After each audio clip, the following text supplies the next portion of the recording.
It is of my belief that Aidan Hutchinson should be defensive rookie of the year. It was a lot of talk on Sauce Gardner. He's a lockdown corner. Nobody wants to throw to him. He's got passes deflected. He's got this. He's got that. You know what else he has is 2 interceptions. You know who has 3? A defensive lineman. His name is Aidan Hutchinson. Aidan Hutchinson ended the year with 9.5 sacks. He has 3 fumble recoveries, just as many as Chase Young. He has 3 interceptions, more than Sauce Gardner. He has 9 and a sack, 9.5 sacks, 9 and a sack. Yeah, he got 9.5 sacks. He's got more than Bosa and then Chase Young had his rookie year. Bosa had 9, Chase had 7.5. There is no doubt in my mind that Aidan Hutchinson should win defensive rookie of the year. I have to make sure I stress that because they have an offensive one as well. My question to you is, the last time we talked about this was about 3 or 4 weeks ago. It was still a couple of games left. We talked about Woolen. We talked about the emergence of James Houston. James ended with 8 sacks. James did it with his first game being on Thanksgiving. So he literally had about 7 weeks. But I think when you're talking about impacting the game, when you're talking about game planning for a game, and production, which is what, in my opinion, this stuff is based off of. If you look at the past rookies of the year, then it is based off production. And in my opinion, non-biased, because I would call it like it was. If I believed it went to Sauce, I mean, when we talked about this a few weeks ago, I thought Woolen had a really, really good chance. The man had 6 interceptions. I thought he had to just come out of nowhere, late round pick, and blast these early rounders. But you know who kept performing? Aidan Hutchinson. And I said to y'all, go look at the tape. I said if he ended with 2 more sacks, he would win it. You have to give it to him. He sacked Aaron Rodgers twice. The game before that, picked off. Not just any pick off. Like, Aidan Hutchinson's interceptions have been in coverage. They haven't been like Bosa's. Well, Bosa had a couple in coverage as well. But his stuff was in coverage, backing it back into coverage. The last one he had against Justin Fields was playing straight up linebacker, right? Imagine what would have happened if Hutch would have stood up a long time ago. Hutch didn't really stand up until Aubrey Pleasant was fired. Then that's when they start trying something new because they had no choice.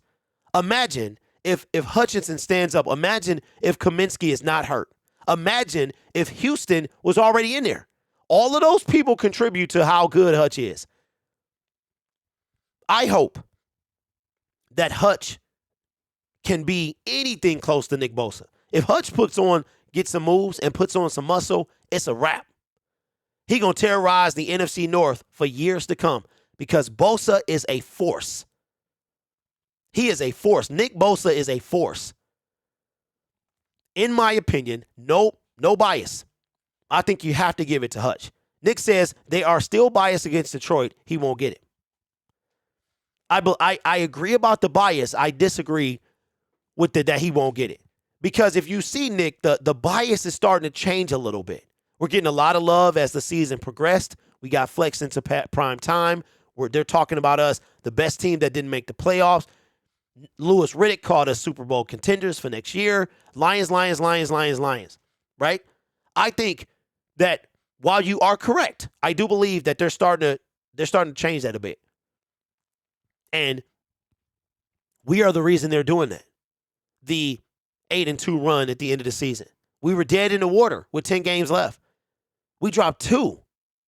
And outside of the Panthers game, I mean, real talk, easily could have been 9-1, right? Imagine, look at that. When we went 1-6, we led. Oh my God. I'm getting sidetracked, but we led against the Dolphins. We led against the only game in that first 7 games that was out of reach was the New England Patriots in week 5. That was it. The Dallas Cowboys, that one just imploded.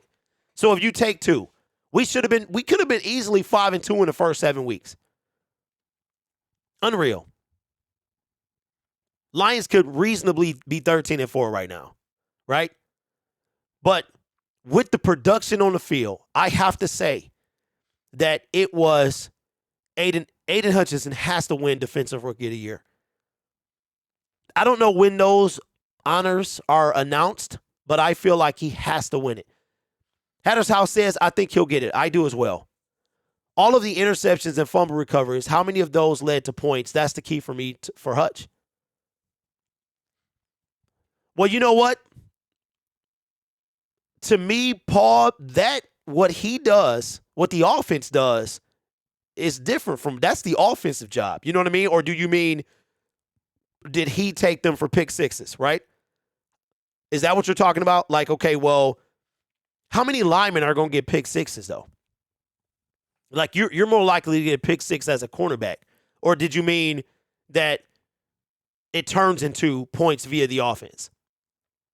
So, I don't know. For me, man, it's no doubt. Hands down. You up there, you're in company with previous defensive rookies of the year. If we look at Sauce Gardner, and we look at, what is the dude's name?